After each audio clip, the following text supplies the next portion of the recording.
Hello friends, students, good evening, Shri अकाल, नमस्कार। ये हैं आज अपन एक टॉपिक करने जा रहे हैं भूकंप। हाल ही में 2 दिन पहले इटली में भूकंप आया था। टर्की और सीरिया के क्षेत्र में की तीव्रता 7.6 मापी गई थी रिएक्टर स्केल पर। तो आज अपन थोड़ा सा ये समझने का प्रयास करेंगे कि भूकंप के कारण क्या है, भूकंप क्यों आते हैं। 2 उदाहरणाएं हैं। एक परंपरागत अवधारणा है जो धर्म आधारित है। पृथ्वी पर भार बढ़ जाता है या आप से भर जाती है, धर्म अधर्म की मात्रा बढ़ जाती है या बैंगशील रहता है, जो भी है।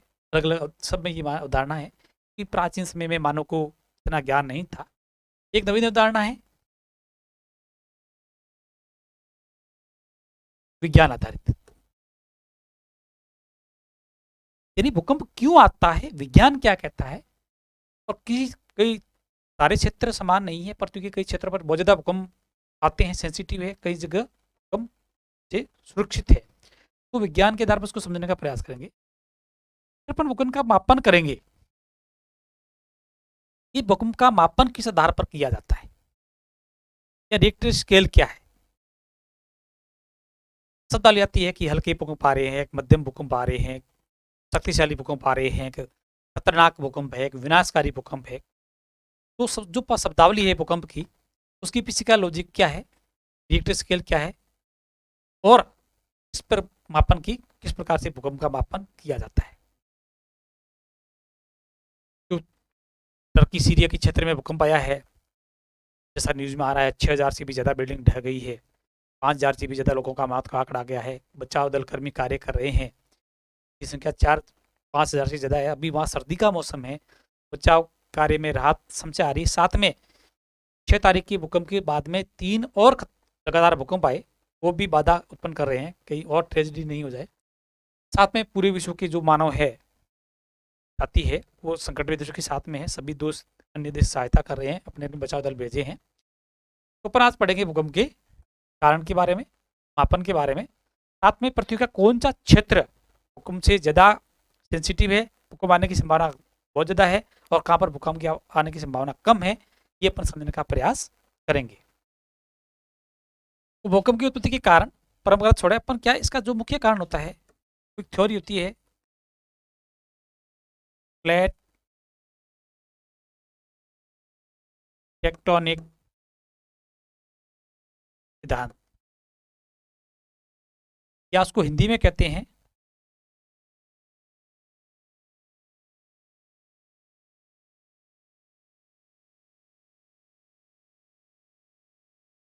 प्लेट विवर्तनिक की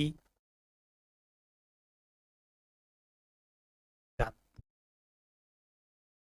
जब इस अवधारणा को हम समझ लेंगे, उस स्थिति में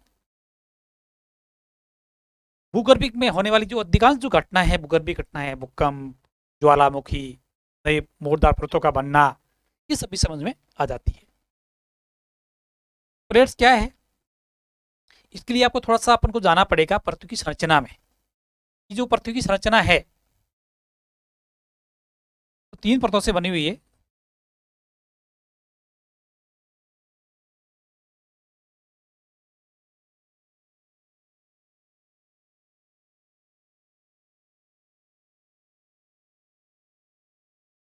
इसको अपन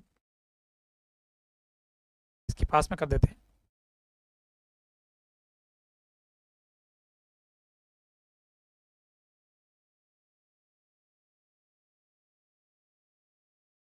प्याज के छिलके की तरह पृथ्वी 3 परतों में बनी हुई है। सबसे आंतरिक परत है जो लगभग गलित अवस्था में है, दाब में है, रेड है, ये है निफे या क्रॉड, निफे या क्रोड। इसमें निकल और फेरस की बहुत ज्यादा मात्रा है, और गलित अवस्था में है। जब पृथ्वी घूर्णन करती है तो उसमें घूर्णन धाराएं उत्पन्न होती है, और पृथ्वी का जो चुंबकीय क्षेत्र है वो इनमें उत्पन्न होने वाली धाराओं के कारण उत्पन्न। जो बाहर वाली दूसरी परत है 2 नंबर, ये है सीमा, और सबसे ऊपर वाली है सियाल। सबसे बाहर वाली सीमा और निपे, इसमें सिलिका और मैग्नीशियम की मात्रा ज्यादा है। ये वाली जो परत है इनमें, यानी पृथ्वी की जो क्रस्ट है, भूप्रपट्टी है, वो लगभग 80 से 120 या 10 के अलग अलग मिलेगा आंकड़ा किलोमीटर मोटी जो परत है। सबसे बाहर वाली परत उनको कहते हैं प्लेटें। क्या कहते हैं? प्लेट। अब प्लेट एक नहीं है, प्लेट की ऊंचाई कहीं कहीं 70 किलोमीटर है, कहीं 80 किलोमीटर है, कहीं 100 किलोमीटर है। सागर के नीचे प्लेट की मोटाई कम है और महाद्वीप के नीचे प्लेट की मोटाई ज्यादा है। अब प्लेट क्या है? यानी ये जैसे फुटबॉल होता है और फुटबॉल के अलग अलग टुकड़े होते हैं, इस प्रकार से फुटबॉल बनाते हैं अपन।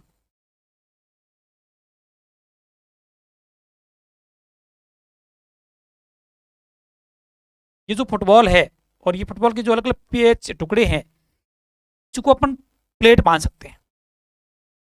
तो जिस प्रकार से फुटबॉल या वॉलीबॉल अलग अलग टुकड़ों से छीलने से बना है और उसके किनारे होते हैं, उसी प्रकार पृथ्वी की जो प्लेटें हैं इस प्रकार से है और इस दूसरे के किनारे हैं। दूसरी बात ध्यान में रखनी है कि प्लेटें स्थिर नहीं है, स्थिर नहीं है। तो यहां पर क्या है, ये गलित अवस्था में है, यानी अर्धतल अवस्था में है। अर्धतल अवस्था में है, जैसे आप गाजर का हलवा है, काजू किशमिश डाल रखे हैं, तो बिल्कुल स्थिर नहीं है। जैसे आप झटका मारोगे तो थोड़ा सा हिलेगा, फिक्स नहीं है। स्वतंत्र अवस्था में नहीं है, तैरती हुई अवस्था में, फ्लोटिंग स्टेज में है। गलित अवस्था में तो ये क्या करते हैं, प्लेटें हल्की सी ऊपर गति करती है और प्लेटें हमेशा उत्तर की तरफ और पूर्व से पश्चिम की तरफ गति करती है। अब जब प्लेटें गतिशील, सारी प्लेटें गतिशील है, सारी प्लेटें गतिशील है, तो गति 3 प्रकार की होती है, अपन आगे देखते हैं। एक प्लेटें,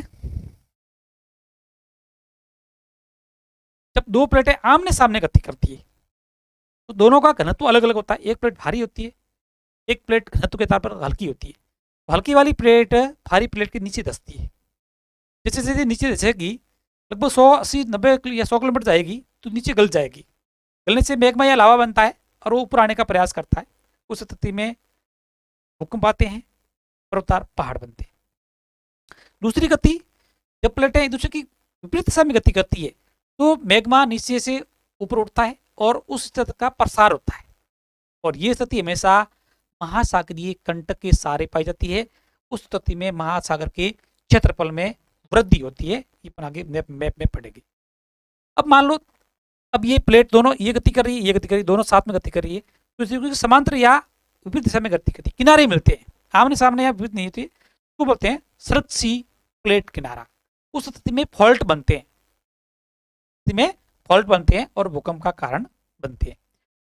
तो जो भूकंप का जो मुख्य एक वैज्ञानिक कारण है कि पृथ्वी, सियाल, सीमा, निपे के अंदर छोटे छोटे फुटबॉल जैसे टुकड़े हैं जो इसके ऊपर तैरती हुई अवस्था में है, फ्लोटिंग स्टेज में है, और हमेशा प्लेटें पृथ्वी की घूर्णन गति के कारण पीछे छूट जाती है, तो पूर्व से पश्चिम की ओर, साथ में दक्षिण से उत्तर की ओर गति करती है। और 3 प्रकार की गतियां दूसरे के संदर्भ में रेफरेंस में होती है, और गति के कारण ही अधिकांश भूगर्भीय घटनाएं होती है। भूकंप का आना, ज्वालामुखी का फटना, जीपीएच चाप का बनना, जमीन मोड़दार परतों का बनना, ये सभी घटनाएं विवर्तनिक सिद्धांत के आधार पर ही होती है। अब अपन थोड़ा सा ये देखने का प्रयास करते हैं कि पृथ्वी के कौन से क्षेत्र भूकंप के प्रति बहुत ज्यादा खतरनाक जोन में आते हैं और कौन से क्षेत्र सेफ जोन में आते हैं। अब थोड़ा सा अपन तो देख लें।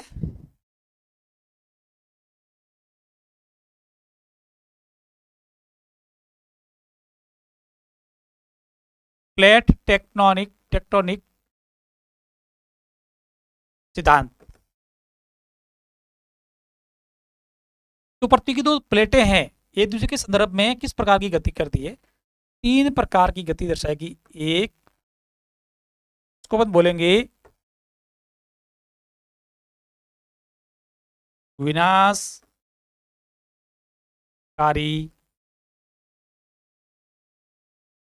प्लेट किनारा या विनाशकारी प्लेट गति।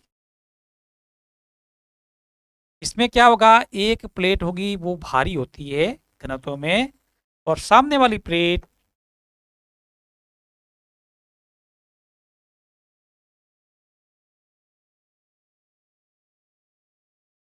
अब ये हल्की प्लेट है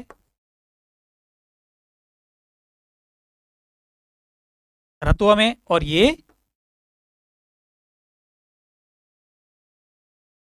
भारी प्लेट है। ऐसा कुछ नहीं है कि सागरीय प्लेट हल्की होती है, महाद्वीपीय प्लेट भारी होती है। जैसे इंडो ऑस्ट्रेलियन प्लेट और यूरेशियन प्लेट की बात करें, दोनों महाद्वीपीय प्लेट है। इस स्थिति में इंडो ऑस्ट्रेलियन प्लेट भारी है, वो जब यूरेशियन प्लेट के नीचे धंसती है, उसके सारे हिंद कुश, हिमालय, आल्पस जैसी पर्वतमालाएं बनी है और क्षेत्र। दूसरा अगर अपन बात करें, आगे अपन पढ़ेंगे कि उत्तरी और दक्षिणी अमेरिकन प्लेट, उनके सामने है प्रशांत महासागरीय प्लेट। तो वहां पर प्रशांत महासागरीय प्लेट है वो भारी है, और अमेरिकन प्लेट के नीचे धस रही है। तो विश्व के 2/3 भूकंप, लगभग 63% यानी 2/3 भूकंप और ज्वालामुखी इस प्रकार की प्लेटों के सहारे आते हैं।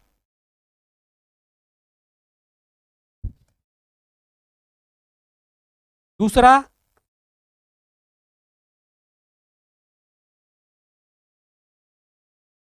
संरचनात्मक प्लेट या किनारा।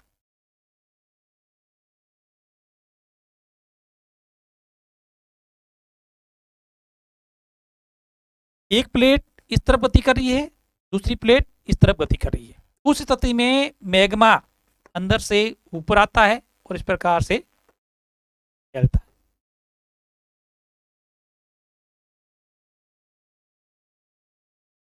और ये पाई जाती है महाद्वीपीय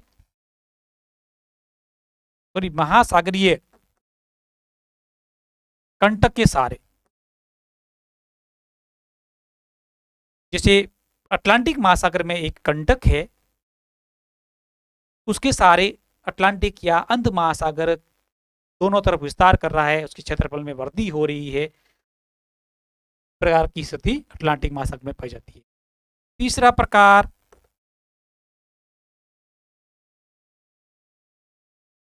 तनक्षी प्लेट गति या किनारा। इस स्थिति में दो प्लेट एक दूसरे की समांतर गति करती है। ये मान लो यूं गति कर रही है, ये दोनों यूं पे गति भी कर सकती है, या एक इस प्रकार से एक इस प्रकार से भी गति कर सकती है। उस स्थिति में यहाँ पर फॉल्ट बनते हैं। क्या बनते हैं? भ्रंश या फॉल्ट बनते हैं। और भ्रंश या फॉल्ट भूकंप के मुख्य कारण बनते हैं। तो सबसे ज्यादा भूकंप क्षेत्र में आते हैं, दूसरे भूकंप इस सर्ची प्लेट गति के कारण फॉल्ट बनने से आते हैं। और ये वाले जो भूकंप होते हैं ये हल्के भूकंप होते हैं, विनाशकारी नहीं होते। नेक्स्ट, अब ये वर्ल्ड का मैप है। पर बात करेंगे कि विश्व के कौन से क्षेत्र भूकंप के प्रति बहुत खतरनाक जोन में आते हैं, कौन से सुरक्षित जोन में आते हैं। 3 मुख्य क्षेत्र है। एक ये वाला क्षेत्र,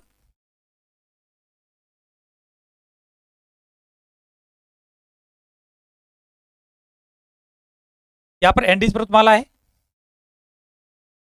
ये मैक्सिमम जोन वाला एरिजोना, और ये रॉकीज पर्वतमाला, और ये अलास्का वाला क्षेत्र। अब ये खतरनाक जोन में क्यों आता है, भूकंप क्यों आते हैं, और ये क्या है? अग्निवलय पैसिफिक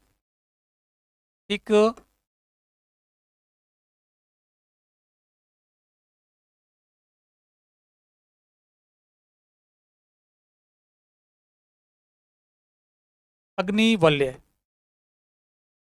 प्रशांत महासागरीय अग्नि मेखला क्या पैसिफिक रिंग फायर का हिस्सा है। क्यों है? ये प्लेट है प्रशांत महासागरीय प्लेट,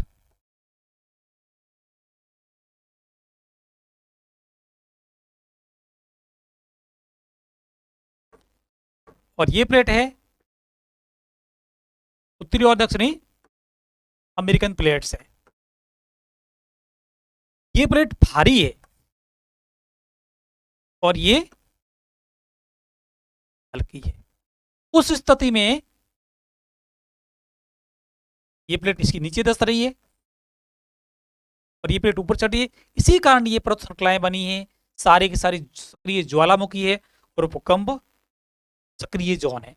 साथ में प्रशांत महासागर के क्षेत्रफल में कमी आ रही है। क्यों? क्योंकि ये प्रशांत महासागर का पूर्वी किनारा यानी उत्तरी और दक्षिणी अमेरिका का पश्चिमी किनारा। प्रशांत महासागर कहाँ है? उत्तरी और दक्षिणी अमेरिका तथा एशिया के मध्य, यानी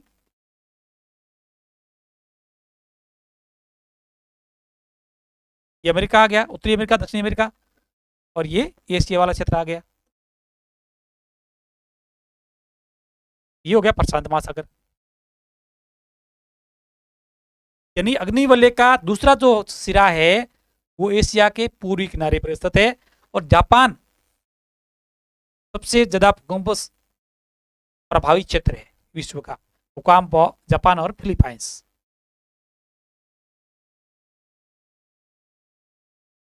साथ में प्रशांत महासागर का सिकुड़ रहा है, उसका क्षेत्रफल कम हो रहा है क्योंकि ये प्लेट उधर धंस रही है। दूसरा अपन पढ़ते हैं, ये अटलांटिक महासागर है, इसके किनारे इस प्रकार की एक रेंज पाई जाती है, का नाम है अटलांटिक महासागरीय कंटक। अटलांटिक या अंध महासागर ये मध्य कंटक, मध्य कंटक मध्य में स्थित है। अब यहां पर कौन सा किनारा आ रहा है? ये इस तरफ और ये इस तरफ पर दिख रही है। उस स्थिति में अंध महासागर का विस्तार हो रहा है। एक समय ऐसा आएगा 20-30 करोड़ बाद में प्रशांत महासागर सिकुड़ते सिकुड़ते पूरा हो जाएगा, स्थल खंड मिल जाएंगे और प्रशांत महासागर है वो अंध महासागर है वो प्रशांत महासागर की बहुत बड़ा हो जाएगा, यानी वही पुनः पेंजिया और पेंथलासा की स्थिति हो जाएगी। अब तुर्की में भूकंप क्यों आता है? तुर्की यहां पर है, सीरिया, यहां से पर्वत श्रृंखला शुरू होती है। ये जो प्लेट है इसको बोलते हैं यूरेशियन प्लेट। थोड़ा आप समझने का प्रयास करें।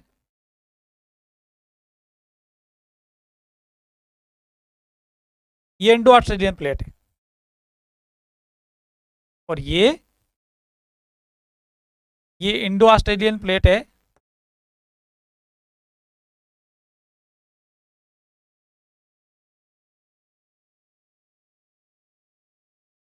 ये अफ्रीकन प्लेट है, बड़ी प्लेट की बात कर रहा हूं मैं। और ये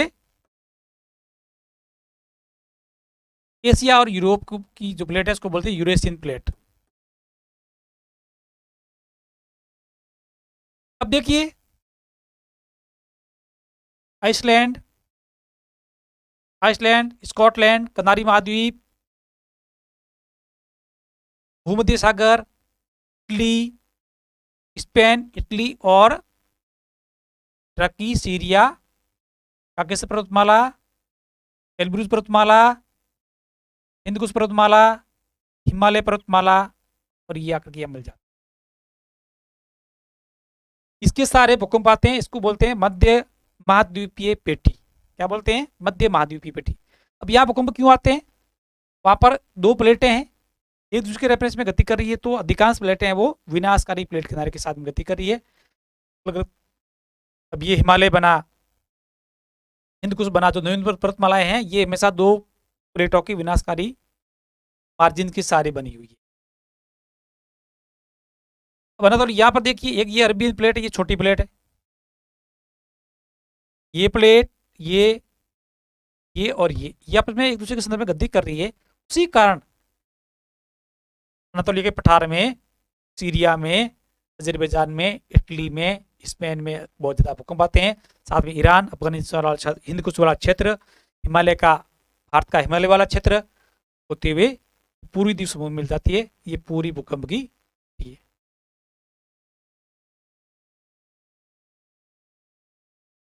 अगर अपन सीरिया, इटली की लोकेशन देखें तो ये अनातोलिया का पठार है, इराक का उत्तर वाला क्षेत्र जहां से दजला और फरात नदियां निकलती है। इसके किनारे प्राचीन बेबीलोन, मिस्र की सभ्यता थी। अब यहाँ पर भूकंप आएंगे क्योंकि यहाँ पर 4 प्लेटें हैं,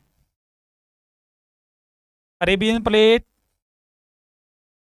यूरेशियन प्लेट, अफ्रीकन प्लेट और ये अनातोलिया प्लेट। तो यहाँ पर दोनों तीन स्थिति बन रही है, आमने सामने भी गति हो रही है, जो कि सारे भी गति हो रही है, तो बहुत बड़े फॉल्ट बन गए हैं।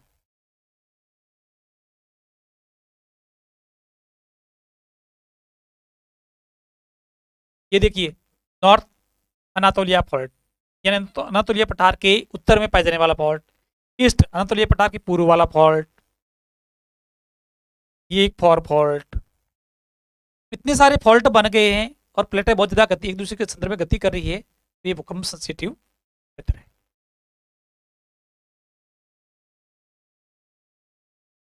लास्ट अपन बात करें भूकंप के मापन की।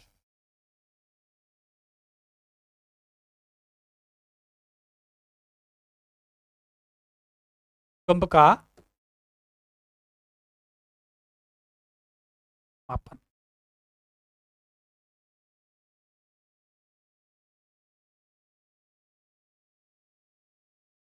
भूकंप के मापन में दो मुख्य बात याद रखनी है। पहली बात कि भूकंप का मापन किस आधार पर किया जाता है, जो स्केल है उसके मान के क्या मायने रहते हैं। मान लो मैंने कह दिया कि भूकंप है वो 7.1 स्केल का है और 7.2 स्केल का है, क्या अब मैंने कह दिया भूकंप है वो 7 स्केल का है, दूसरा 8 स्केल का है, तो इस रिएक्टर स्केल का, इस मान का, इस अंकों का क्या मतलब है। ये से कितना गुना तेज है, पूर्णांक में 6, 7, 8, यानी रिएक्टर स्केल है, रिएक्टर स्केल से मापते हैं। रिएक्टर स्केल, इसका मान है 1 से शुरू होकर के 10 तक, और प्रत्येक अंक के साथ भूकंप की जो ऊर्जा होती है, विनाशकारी शक्ति होती है, उसका मान 10 गुना बढ़ जाता है, 10 गुना बढ़ जाता है। रिएक्टर स्केल पर भूकंप एक नंबर स्केल आया, अब रिएक्टर स्केल पर भूकंप का मान 2 है, ऊर्जा 10 गुना हो जाएगी। रिएक्टर स्केल पर भूकंप का मान 3 है, तो 1 की अपेक्षा 100 गुना हो जाएगी, 2 की अपेक्षा 10 गुना हो जाएगी। सिंपल सी बात मैं समझा दूं, रिएक्टर स्केल 1, 2, 3, 4, 5, यहाँ पर ऊर्जा का मान 10 है, जो ऊर्जा है इसका मान पर 10 मान है, या 100 हो जाएगा, या 1000 हो जाएगा, 10,000 हो जाएगा। इस प्रकार से मान बढ़ते हैं, तो दशमलव में 1 गुना बढ़ता है, दशमलव में 1 गुना बढ़ता है। केवल आपको दिख रहा है कि 7.1 में 2 में क्या फर्क है, परंतु बहुत फर्क पड़ता है। ऊर्जा 1 गुना बढ़ जाती है, 2 गुना हो जाती है। यहाँ पर मान लो 1000 है, तो यहाँ पर 2000 हो जाएगी, 7.3 में 3000 हो जाएगी, 7.4 में 4 गुना हो जाएगी, 7.5 में 5 गुना हो जाएगी, यानी दशमलव 1 का भी बहुत ज्यादा फर्क पड़ता है। क्लियर हो गया। रिएक्टर स्केल से मापते हैं, जिसका मान 1 से 10 होता है, और प्रत्येक एक अंक के मान के साथ में ऊर्जा का मान 10 गुना बढ़ जाता है, और पॉइंट दशमलव की बात करें तो 2 गुनी ऊर्जा हो जाती है। अब दूसरी बात करें, भूकंप के प्रभाव कब प्रकट होंगे, यानी कितना रिएक्टर स्केल मान होगा उसके अनुसार उसकी ऊर्जा मान बढ़ेगी, तो क्या प्रभाव मानव जाति पर पड़ेगा। तो 5 जो मुख्य शब्दावली आती है,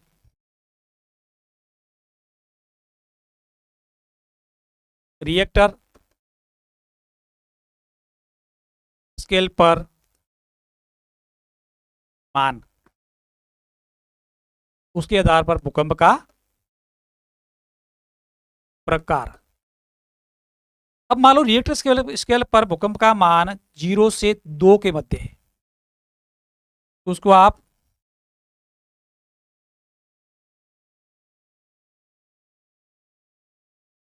महसूस नहीं करते हैं। यानी दो रिएक्टर स्केल पर भूकंप का मान 2 या उससे ज्यादा होने पर आप महसूस कर सकते हैं। बाकी हल्के भूकंप के झटके महसूस होते रहते हैं, पृथ्वी घूर्णन गति करती है, आते रहते हैं, कोई समस्या वाली बात नहीं है, सामान्य प्रक्रिया है भू संतुलन की। जब इसका मान 2 से 5 तक होता है, रिएक्टर स्केल पर 2 से 5 तक होता है, तो उसको बोलते हैं हल्के भूकंप। सामान्य बहुत बड़ी चट्टान का गिरना या बहुत बड़ी ब्लास्ट करना खनन के लिए या तेल के लिए करना, तो उस स्थिति में भी ये आते हैं। इसमें आप भूकंप के झटके महसूस करते हैं, जो घरों में बर्तन वगैरह करते हैं वो कंपन करना शुरू करते हैं, आवाज आना शुरू हो जाती है, बाकी कोई नुकसान नहीं होता है। जब रिएक्टर स्केल पर भूकंप का मान 5, 6 हो जाता है, 5.9 भी दे रखा, 5 यानी 6 माले, राउंड माले पर समझने का प्रयास कर रहे हैं, कोई सॉरी नहीं लिख रहे हैं, उसको बोलते हैं मध्यम भूकंप। मध्यम भूकंप। इस स्थिति में जो कच्चे मकान होते हैं उसमें दरारें आ जाती है और जो जर्जर होते हैं वो गिर जाते हैं और नुकसान होना शुरू हो जाता है। चौथा, ऐसे भूकंप जिनके रिएक्टर स्केल का मान 6 से शुरू होकर के 6.9 यानी राउंड फिगर में माने तो 7 तक होता है, तो बोलते हैं शक्तिशाली भूकंप। शक्तिशाली भूकंप। इस भूकंप की स्थिति में जो बिल्डिंग्स होती है, अगर कोई पुरानी बहुमंजिला पुरानी बिल्डिंग्स है, उसके ऊपर वाले धस जाते हैं, कच्चे मकान गिर जाते हैं और कहीं कहीं पर जमीन फटना शुरू हो जाती है और विनाश की प्रक्रिया शुरू हो जाती है, ज्यादा खतरा नहीं रहता है। जब भूकंप का मान 7 से 8.9 7.9 सॉरी यानी 8 हो जाता है, उसको बोलते हैं खतरनाक भूकंप। इस स्थिति में बहुत ज्यादा मात्रा में जान माल की हानि होती है, बांध टूट जाते हैं, बिल्डिंग्स गिरना शुरू हो जाते हैं और यह जान माल होती है।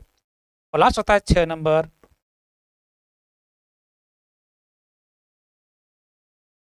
जब मान 8 से 9 होता है, इस प्रक्रिया को बोलते हैं प्रलयकारी भूकंप,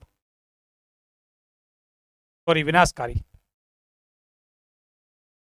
बोलेंगे विनाशकारी भूकंप।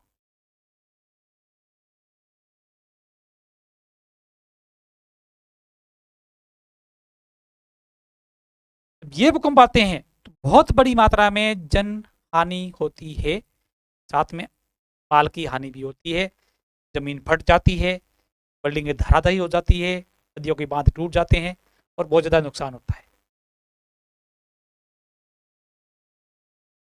ये भूकंप के रिएक्टर स्केल के आधार पर तय किया गया है कि किस प्रकार से मान 1 से 2 पर जाने पर 10 गुना ऊर्जा बढ़ेगी, फिर 10 गुना बढ़ेगी, फिर 10 गुना बढ़ेगी, फिर 10 गुना बढ़ेगी। इस प्रकार से ऊर्जा का मान बढ़ता है तो विनाश, ऊर्जा की मात्रा बढ़ने पर पृथ्वी में कंपन बढ़ता है तो विनाश बढ़ता जाता है। और लास्ट वाला, अगर अपन बात करें 9 से 10 के बीच में, ये होगा आपका प्रलयकारी।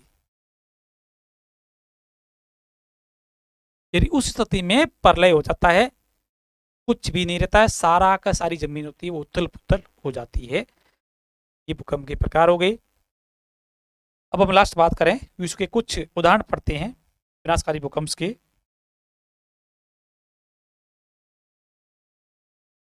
एक भूकंप आया था सबसे आज तक का इतिहास का सबसे जो विनाशकारी भूकंप था या खतरनाक भूकंप था, तीव्र भूकंप था, वो था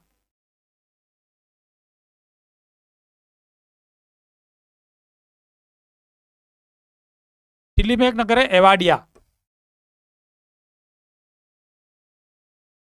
एवाडिया दिल्ली।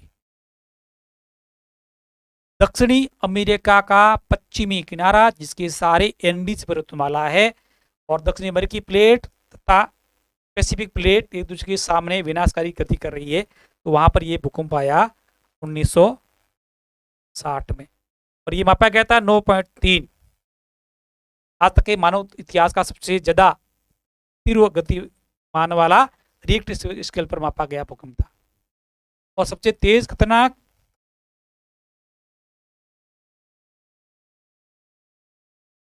क्राकोटोवा ज्वालामुखी विस्फोट। ये है सुमात्रा और जावा, सुमात्रा द्वीप और जावा द्वीप पूर्वी द्वीप समूह के यानी इंडोनेशिया की दो द्वीप है, इसके मध्य जो है वो है टुंडा जल डमरू मध्य।